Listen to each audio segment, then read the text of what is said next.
If you have your Bibles, we're in Matthew chapter 21. Also on the board there you can follow the sermon. But the cursing of the fig tree.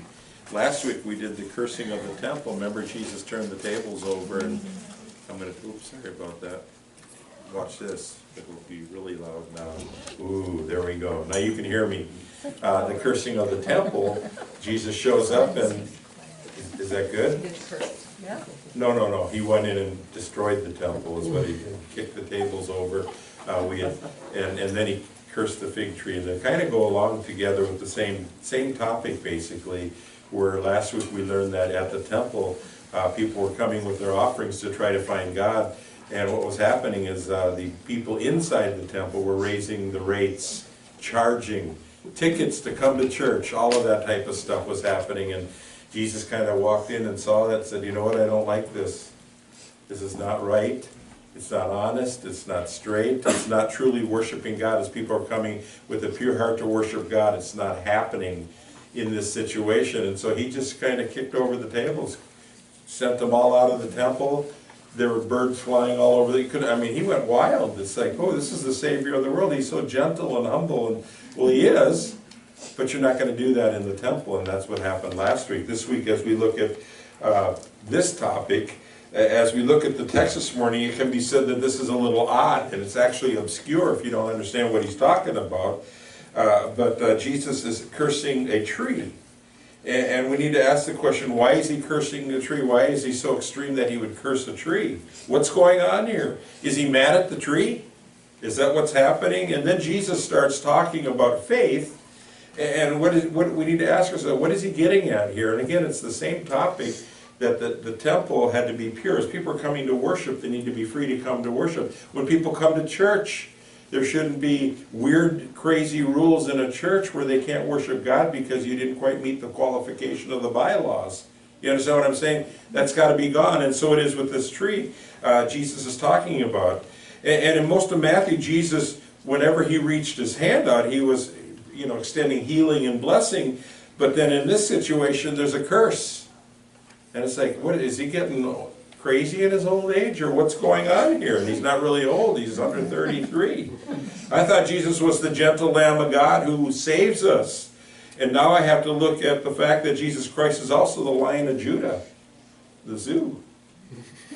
Crazy. 3 points this morning. I don't know why I look at you and we talk like this, but anyways, we have the incident. It's just the first point of the sermon is the incident. Look at verses 18 and 19 of the text. It is in the morning and Jesus is hungry, and he found the fig tree with leaves, but there was no fruit. There were no figs on the tree. So he cursed it. And the disciples are going, what in the world is going on here? Notice that it's very important that we see this event connected with the cleansing of the temple. We need to see that they're both the same thing as far as truly coming with true motives of worship to God. In essence, it's saying the same message. With that in mind, let's pick apart this event, and then we'll see that he became hungry. He saw the fig tree with leaves, but there was no fruit on it. There's no fruit. There were no figs, just leaves. And so there's something there. And so we need to realize that the leaves, advertise nourishment, that something is there.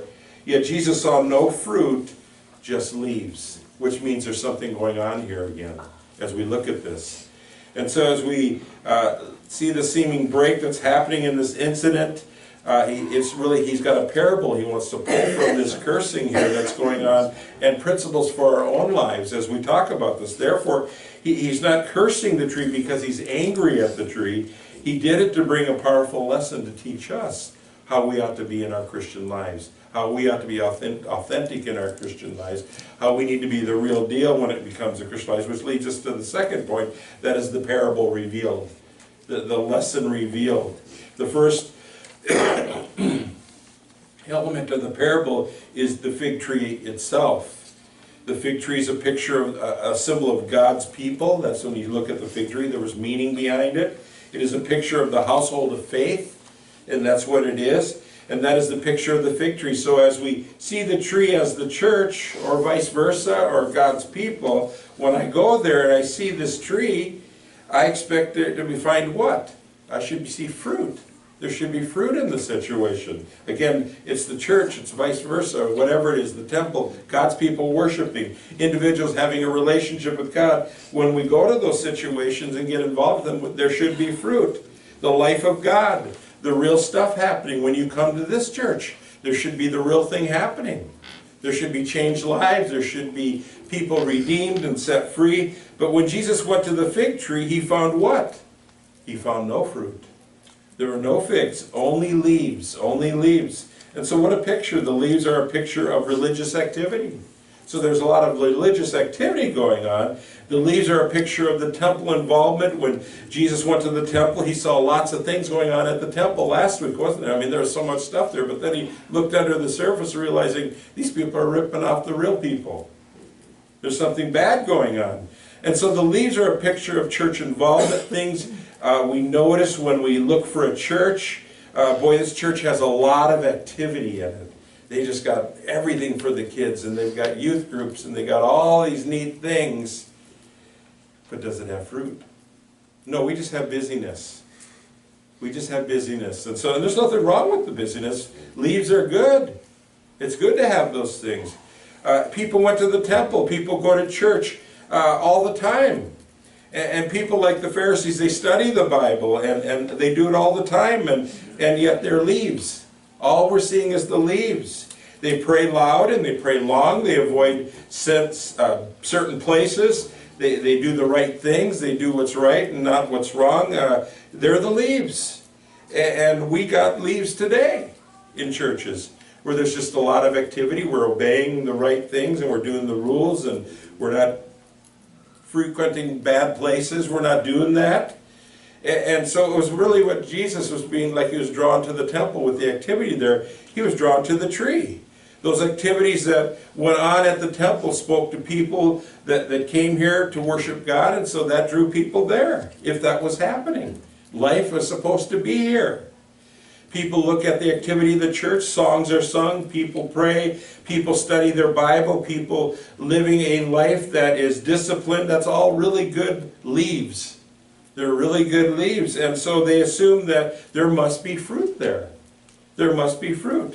There must be people that love God with all their hearts in that place. But then you go there and you find a sort of, all sorts of leaves in certain places, certain churches or certain situations. All kinds of leaves, but very little what? Fruit. Got a deeper issue here, don't we? And this is what Christ is hitting at when he talked about cleansing the temple, and when we talk about the idea of him dealing with the fig tree here, is you got a lot of activity, got a lot of neat things going on, but is anything happening? Where's the love, joy, peace, patience, kindness, goodness, the fruit of the Spirit? It's not there. It's not there. The fig tree is the church, the temple, the activity of God. The leaves are all the activity that people see, the fruit, however, must come before the leaves. Before the real move of God can happen in a church, there has to be the real move of God in the hearts of people, which is the fruit. You've got to have the fruit before you have the leaves. We can have a lot of churches with a lot of leaves, but it doesn't mean there's fruit. Doesn't mean all that's there you think is there. Well, it's really neat though. It's just everyone's busy and it's so great. You could have a place like that with all of those things going, and it can be real exciting and it's a lot of fun and it entertains, but no fruit. And that is what we're talking about when we talk about the life of God. The love, joy, peace, patience, kindness. Jesus comes to the fig tree and he comes to the people of God in this text and he sees all sorts of activity at the temple, and he comes to the tree and just kind of looks at all the leaves on it, but doesn't see the life of God. And he says, basically, enough of this. Just like at the temple, it's enough of this. And he turns the tables over, and he says that about the tree. So he cleanses the temple last week, and he literally did. It's like, who is this Jesus? It's like, wow, he's wound up. And then he curses today the fig tree. Do we see the connection? No fruit, no life. Lots of show. Can happen in any church, any organization, anytime people want to meet with God. Some things to draw from here is, as I look at the church, the incident, I concurred that leaves are good. Leaves are good. You want those activities. You want things to be happening. But you can't eat them. They don't provide nourishment for our body. Only the fruit, the real life of God, nourishes people in the church and gives that church a long-standing foundation to move on. Let's look at ourselves. Many of us have many leaves of religious activity in our lives. We're involved and we're doing our thing, and we're doing it because someone has to do it. Pastor Fred needs help and all this kind of stuff. How are we really doing when it comes to the fruit? Because the fruit has to come before the leaves. The fruit of God in our lives and the intimacy with Him and the walking with Him must come first before you get all busy when they're involved in temple work, church work, involved in helping people. We can even look at people's leaves of spiritual activity and be encouraged. It's like, man, that's a great church. They just got so many neat things going, and things are starting to happen here. And sometimes people's leaves can shame you. It's like, I'm not doing a thing. And they can shame you. They can intimidate you. Because some flaunt their leaves saying, I am so-and-so. Remember in Sunday school years ago, they had pins of involvement in Sunday school, and you wore your pins to church. And it's like, where's your pins? It's like, what are you talking about? I just found the front door. And you're telling me there's pins. And they don't have that anymore, which is probably good. But it's still, those are real things that were happening. And so they intimidate us. They're actually, they just know what to do. And you don't know what to do. And the leaves we have might even be an accurate advertisement of the fruit that is generally growing there, because there is fruit. So then leaves are growing from the fruit. But in other situations, there's no fruit, but there's a lot of leaves. Why? Because I got my pins. I show up. But remember, the fruit comes before the leaves, and the leaves do not nourish if it's just the leaves. And nothing's happening in our lives. There is only one thing that nourishes when people come to the tree and to the temple, as we talked about last week, to the church. There's only one thing that is going to nourish them when they encounter me as an individual, when I'm a part of that church, and that is the life of God and not my religious activity. If they sense the life of God in my heart, if they sense fruit in my heart, that's going to impact the person coming. That's going to impact my children. That's going to impact people in my life. And so the key is, first, there must be fruit, and then there are the leaves. The Holy Spirit controls that activity as we submit to Him and allow Him to be first in our lives. Now listen, the leaves are good. They're good to have some leaves around, but if you've got leaves without fruit, that is a whole different story. Then there's a deeper issue. Then we have a Lions Club. No different than the church. It's like we're coming together and we're having our pork feed. Remember the pork roast feed last week? That church that I was a part of in Wisconsin, I wasn't a part of that church, they were the neighboring church. But the biggest activity of the year is the pork feed. And that was it. That made the difference. And so people left after the bad pork feed they had that week. And they came over to our church. I said, what's going on here? You need to make sure things are right before you leave a church. And she said, well, I bought potato salad. And they all yelled at me in the kitchen. All the old ladies yelled at me. It's got to be homemade.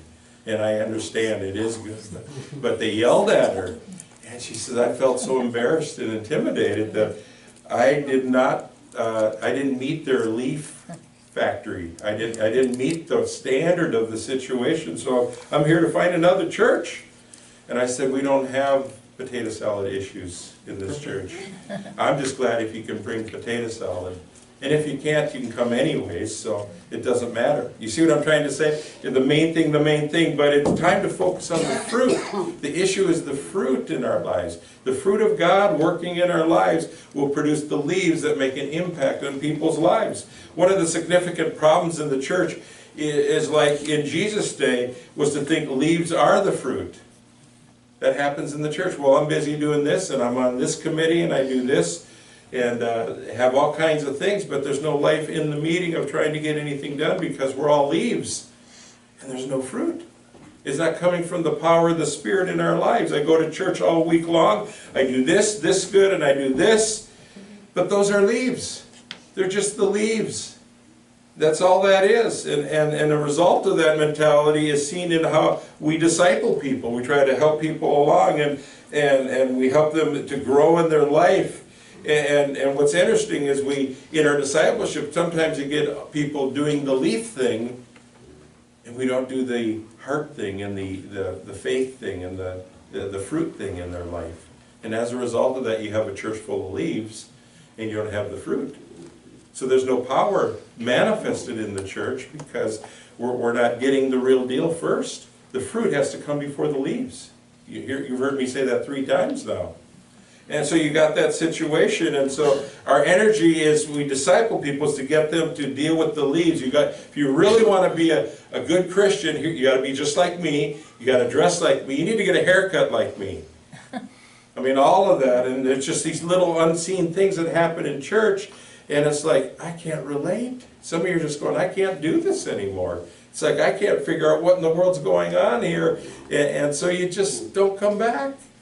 I think I'll go to Village Inn for breakfast. And that's what happens all the time. And so we need to figure out, where's the lack of love coming from? Maybe that's a deeper issue of that church. Where's the lack of love? But then that would be too personal. I don't want to get too personal with people to deal with their personal lives. Let's just produce nice leaves and get them to fit in and do it right, and that's it. And then we have a church. How's your attendance? Oh, your attendance is this, and it's this. It's unbelievable. We got all of this. Well, how's the fruit? What are you talking about? We got leaves. We just got leaves here. And we realize that that's a deeper issue that has to be looked at. This is what Jesus is talking about. All that is fine and if it's after the fruit. If the leaves are produced after the fruit is produced in your heart of walking deeply with Jesus Christ, then it's great. But if it's just the leaves and there's no fruit and you're just busy, we got a scary situation here. We've got a Rotary Club. We've got a Lions Club. We've got bingo on Tuesday night. I don't know where that is. That Tuesday night? I don't know. Just throwing it out there. And so we need to really look at the situation. Listen, genuine love produced by the Spirit of God in my life is something I can't produce. So I'm trying to say, produce fruit. You can't produce fruit until you're dependent, until you're broken before the Lord. And if it drives me to God, saying, God, if you want me, you have to, I have to surrender to you. I have to submit to you. I have you to be number one in my life. That is when the fruit starts to get produced in your life. The love, the joy, the peace, the patience, the kindness, the goodness, the fruit of the Spirit is produced. And when that is in place, and God is doing a work in your life that is beyond your comprehension, I can't believe I'm nice this week. I'm normally nasty. You see what I'm trying to say? Something's happening, and then it's out of that the leaves are produced. John 15 says, if you abide in me, and my word abides in you, that's dependence on my need. If I abide in him and do what he says in his word, then you will bear much fruit. It doesn't say fruit. You'll bear much fruit. Why? Because the fruit will come. Why? Because the fruit comes before the leaves. My job is to hang out with the vine. Who's the vine? The Lord. It's time with him. Talk to him a little more than you do. And then be totally dependent upon him. And from there, he'll produce the fruit in your life. And then people kind of notice, why are you so not nasty today? Why are you changing? Why are you more patient? And we got to ask that in all of our lives. It's a divine change.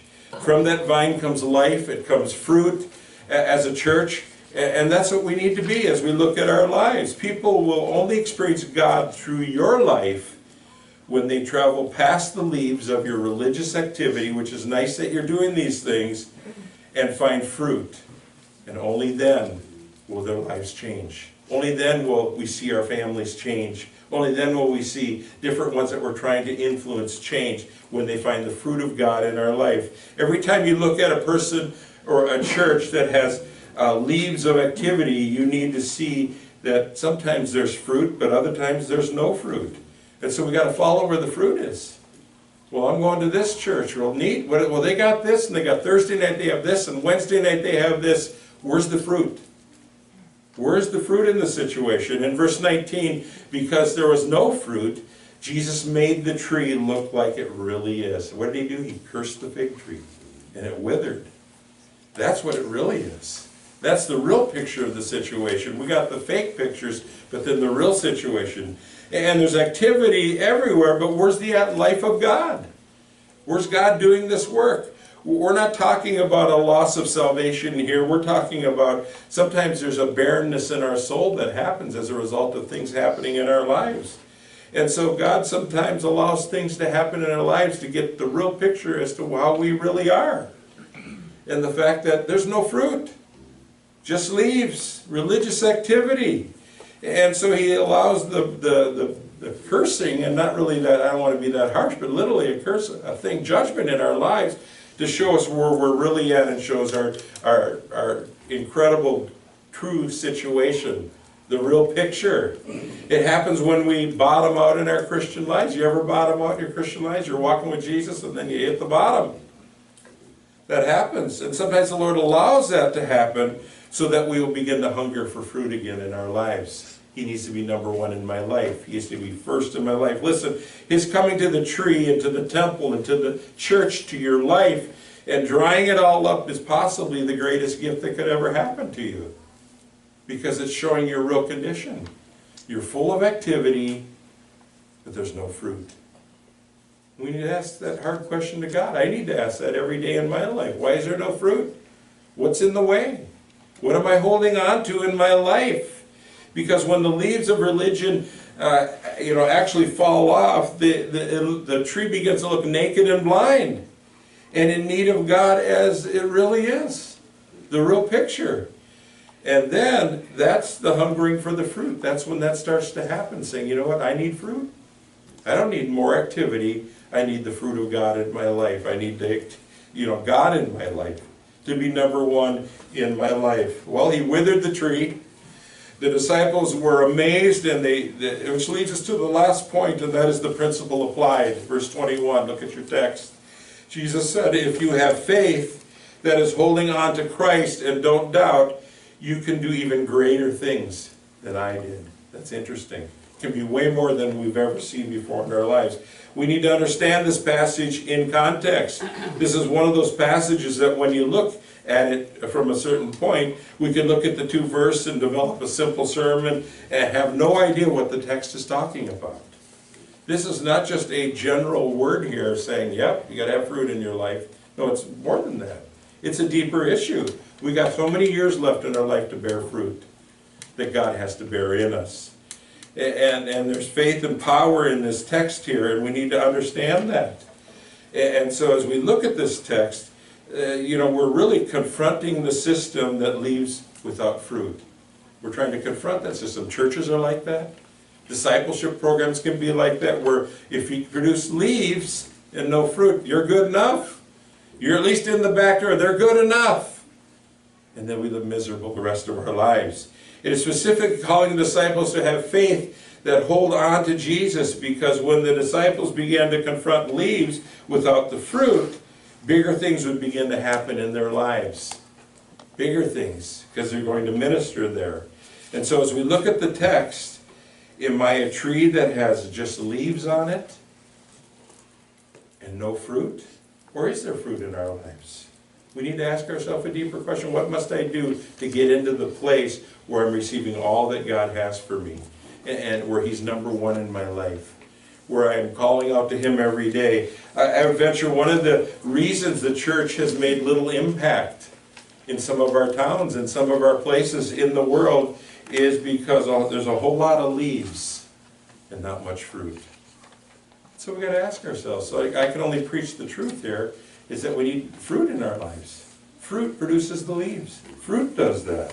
Where are we in our lives? And one of the greatest changes that can take place in our church and everything we do is to take a look at our fruit situation, the fruit in our lives, and allow that to, the Lord to examine the fruit issue in our trees. Is there fruit, or is it just a lot of leaves? Well, I got this, got my pins, got my Sunday school pins. So what? Where's the fruit? I do this and I do this, we say, and then we need to step number one, realize that our religious activity are only leaves. They're just leaves. And it looks really good, but deep inside we're falling apart and realizing there's no fruit. I don't have the joy of the Lord anymore. Things are affecting me in my life. But second, we need to deal with that issue and begin to bear fruit for the glory of God. And that is that you don't produce the fruit. You come totally dependent upon Him, broken before Him, saying, Lord, I need you to produce the fruit in me so that the leaves can be produced after that. That's a great thing and will only happen in our lives as we bend our knee to Jesus Christ. So I surrender all. That's the key. A church that's surrendered, that has really surrendered all. We sang the song today. You won't be shocked what happens when the church fully surrenders to the Lordship of Christ and fruit begins to flow from our lives to our families. You begin to see supernatural things happen that you waited so long, 30 years, 40 years for something to change there. It begins with fruit in your life. And from there then, He makes the impossible changes that begin to happen. Let's pray. Father, help us to understand this concept today. Help us to make the changes you need us to make as we depend upon you in Jesus' name. Amen.